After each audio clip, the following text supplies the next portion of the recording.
Има простор за зголемување на платите во Македонија, изјави претседателот на ССМ Живко Митрески.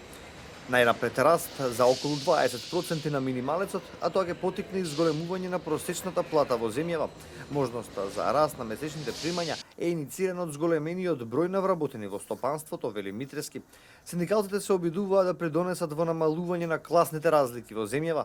Поголемиот дел од вработените земаат плата под 250 евра, покажало истражувањето на синдикатот.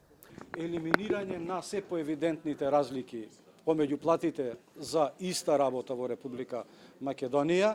Исто така процес кој ќе обезбеди надминување на сиромаштијата, надминување на социјалната исклучивост која се повеќе и повеќе се јавува, ако имаме предвид дека една огромна категорија прима плата некаде околу 15.000 на сметка на една категорија која еве со најновите податоци покажа дека над 60.000 прима плата, значи задолжително сакаме да воспоставиме еден генерален систем и една генерална стратегија за плата. Инаку Сојузот на синдикати на Македонија изработи предлог протокол за социјален напредок, се со цел унапредување на позицијата на работниците. Овој стратешки документ според првиот синдикалец овозможува дополнителни ослободувања од трошоци при работа, користење на одредени надоместоци, како и прашања за бенефициран стаж во градежништвото, сообраќај од железницата и шумарството.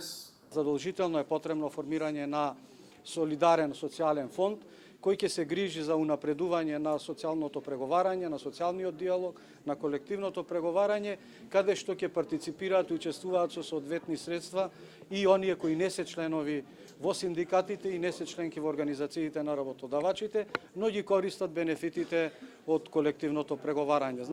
А последните објавени податоци на државната статистика покажуваат дека просечната исплатена плата во јануари во земјава изнесува 22.750 денари. На годишно ниво платата е зголемена за 2,2%. Евентуалното поголемо зголемување на платите, кое ќе биде поддржано од надлежните, треба да го чека формирањето на новата влада во Македонија, бидејќи протоколот на ССМ во кој се предвидува раст на платите мора да добие зелено светло од владата и економско-социјалниот совет. Независни синдикати до нашите социјални